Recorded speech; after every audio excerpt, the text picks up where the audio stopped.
wanted to share an analogy with you because I am not a therapist, but I do have skills to teach tools to get through hard times, whatever those things might be, to be more resilient, to discover your happiness and your joy. So imagine that you have gotten all these new tools, right? You learned how to use a hammer and a skill saw and whatever, okay? You can tell that I don't work at Home Depot or anything. I'm not that smart when it comes to tools, but whatever. So imagine that you've been taught to use all these tools and somebody's given them all to you, right? You have all these tools.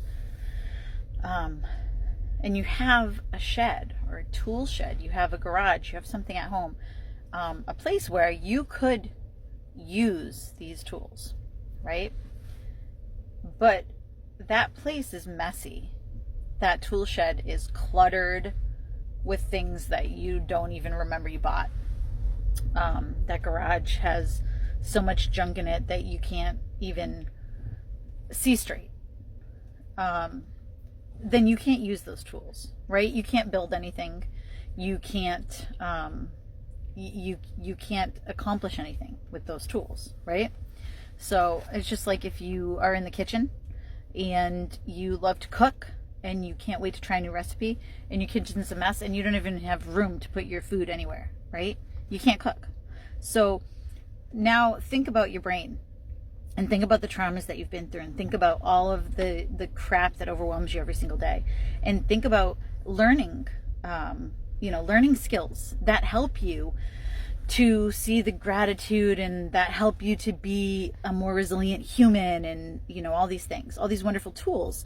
Think about having them, but your brain is still all muffled and there's so much going on in there, right? From all this past trauma. Unless you address the past trauma, you can't do the maintenance that's required to be resilient and happy. The trauma is just gonna be jumbled up in your mind, and you can't use those skills whether you know them or not, and that's when you really need to seek help.